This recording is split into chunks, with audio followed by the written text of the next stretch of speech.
হাই হাবিবা পাকঘৰলৈ আপোনালোক সকলোকে স্বাগতম জনাইছোঁ। আজি বনাম গোলনেমুৰ আচাৰ।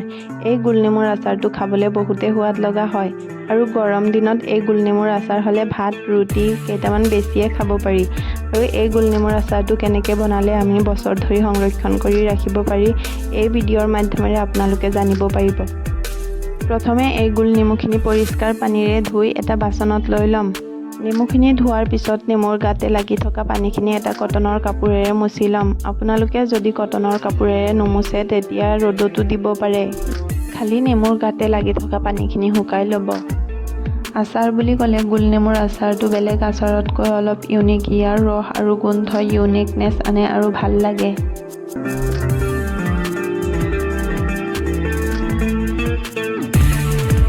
নেমুৰ গাৰ পানীখিনি শুকাই গ'লে এটা এটাকৈ গোটেই নেমুখিনি কাটি ল'ম। এই গোলনেমুৰ আচাৰটো বিভিন্নজনে বিভিন্ন ধৰণে বনায়। ইয়াক গোটাকৈও বনাব পাৰি।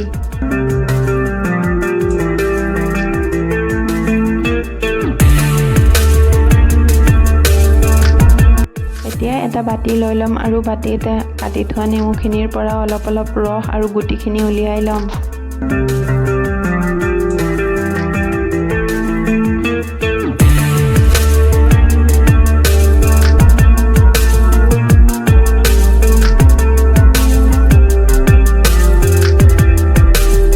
কাটি লোৱা নেমুখিনিৰ পৰা ৰস আৰু গুটিখিনি উলিয়াই সেই নেমুখিনিক মাজতে এটা কাট দি সৰু সৰু টুকুৰা কৰি ল'ম। সৰু সৰুকৈ টুকুৰা কৰি লোৱা নেমুখিনিক এটা বাচনত লৈ তাতে মিডিয়াম চাইজৰ চামুচেৰে এচামুচ নিমখ আৰু অকণমান হালধি গুড়ি দি গোটেইখিনি ভালকৈ মিক্স কৰি দিম। কাটি লোৱা গোল নেমুখিনিত হালধি গুড়ি আৰু নিমখ একেলগে ভালকৈ মিক্স কৰি এটা ঢাকনিৰে ঢাকি এদিনৰ কাৰণে ফ্ৰিজৰ আইচ বক্সত ৰাখি দিম। ফ্ৰিজত এনেদৰে ৰাখি থ'লে গোলনেমুখিনিৰ ভিতৰত নিমখ সোমাব আৰু একেবাৰে ছফ্ট হৈ যাব। পিছদিনা ফ্ৰিজৰ পৰা নেমুখিনি ওলাই চাব, নেমুখিনিত অলপ অলপ পানী আহি গৈছে আৰু অলপ কোমল হৈ গৈছে। এতিয়া এই নেমুখিনি এটা চামুচৰ সহায়তে এটা ডাঙৰ পাত্ৰত লৈ ল'ব, যাতে ৰ'দত অলপ মেল খোৱাকৈ দিব পাৰি। আপোনালোকে এই নেমুখিনিক ৰ'দত নিদি 15 মিনিটৰ কাৰণে সিজাইও ল'ব পাৰে। মই ৰ'দত দি দিলোঁ 2 ঘণ্টামানৰ কাৰণে।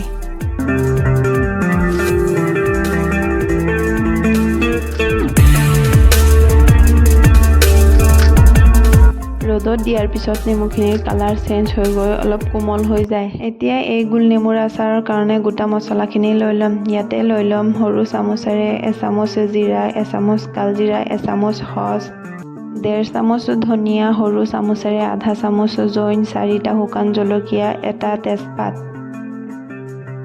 এতিয়া গেছটো অন কৰি এটা কেৰাহী বহুৱাই ল'ম আৰু কেৰাহীটো অলপ গৰম হওঁতে ইয়াতে আগতে লৈ লোৱা গোটা মছলাখিনি দি দিম।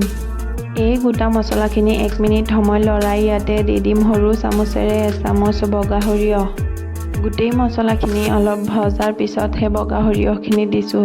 বগা সৰিয়হখিনি সোনকালে ফুটি উঠে, সেইকাৰণে সোনকালে পুৰি যাব পাৰে। গোটা মছলাখিনি হালকা গৰম কৰি এটা ছাইডে নমাই ৰাখিলোঁ যাতে ঠাণ্ডা হয় আৰু সেই কেৰাহীতে একাপ সৰিয়হৰ তেল লৈ ল'ম। গেছৰ ফ্লেমটো ল' মিডিয়ামত ৰাখি তেলটো গৰম হ'বলৈ দি এইফালে গোটা মছলাখিনি আমি আধা গুড়ি কৰি ল'ম। গোটা মছলাখিনি আধা গুড়ি কৰিবৰ কাৰণে আমি এটা মিক্সি জাৰ লৈ ল'ম আৰু মিক্সি জাৰটোতো গোটা মছলাখিনি লৈ মিক্সিত আধা গুড়ি কৰি ল'ম।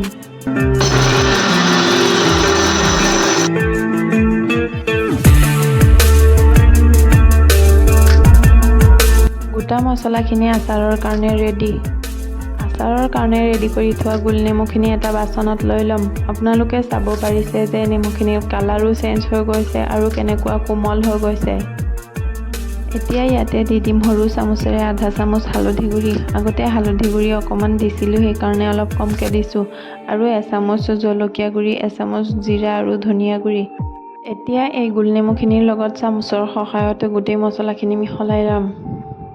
এই আচাৰটোতে এটা চিক্ৰেট ইনগ্ৰেডিয়েণ্টছ এড কৰিম। সেই ইনগ্ৰেডিয়েণ্টছটো হ'ল ক'লা নিমখ। এই ক'লা নিমখটো আমি ইয়াতে এড কৰিছোঁ। আচলতে গোলনেমুৰ আচাৰত ক'লা নিমখ এড কৰিলে ইয়াৰ সোৱাদ দ্বিগুণ হয়। এতিয়া এই আচাৰটোতে ইমান নিমখ ব্যৱহাৰ নকৰোঁ, যিহেতু আমি নেমুত আগতে নিমখ ব্যৱহাৰ কৰিছোঁ। তেলখিনি গৰম হ'লে ইয়াতে অকণমান পাঁচফোৰণ দি পাঁচফোৰণখিনি ফুটি অহাৰ পিছতে ইয়াতে আগতে মছলাৰ সৈতে মিহলাই ৰখা নেমুখিনি দি দিম। মছলাৰ সৈতে মিহলাই ৰখা নেমুখিনি তেলতে ভালকৈ লৰাই দিম। তেলখিনি নেমুৰ গাত ভালকৈ মিহলাই ইয়াতে আগতে আধা গুড়ি কৰি থোৱা গোটা মছলাখিনি দি দিম। গোটা মছলাখিনি দি আকৌ এবাৰ ভালকৈ লৰাই দিম। 15ৰ পৰা 20 মিনিট সময় গেছৰ ফ্লেমটো ল' মিডিয়ামত ৰাখি এটা চামুচৰ সহায়ত অলপ সময় পিছে পিছে লৰাই দিম। আচাৰটো 15ৰ পৰা 20 মিনিট সময় লৰাই থকাৰ মাজতে তাতে হোৱাইট ভিনেগাৰ মিডিয়াম চাইজৰ চামুচেৰে 2 চামুচ দি দিম। আপোনালোকে এই গোলনেমুৰ আচাৰত ভোট জলকীয়াও ব্যৱহাৰ কৰিব পাৰে। ভোট জলকীয়া ব্যৱহাৰ কৰিলে ভোট জলকীয়াৰ ফ্লেভাৰটো আহে। এই আচাৰটো আপোনালোকে লগে লগে বনাই লগে লগে ছাৰ্ভ কৰিব পাৰে আৰু বছৰ ধৰিও সংৰক্ষণ কৰি ৰাখিব পাৰে। এনেধৰণে নেমুৰ আচাৰ এবাৰ বনাবলৈ ট্ৰাই কৰিব আৰু কমেণ্ট বক্সত জনাব কেনে পালে। যদি ভিডিঅ'টো ভাল লাগিছে তেতিয়া লাইক, শ্বেয়াৰ এণ্ড ছাবস্ক্ৰাইব কৰিবলৈ নাপাহৰিব। কাষত থকা বেল আইকনটো প্ৰেছ কৰি দিব। অন্য এটা ভিডিঅ'ত লগ পোৱাৰ আশাৰে আজিলৈ বাই বাই।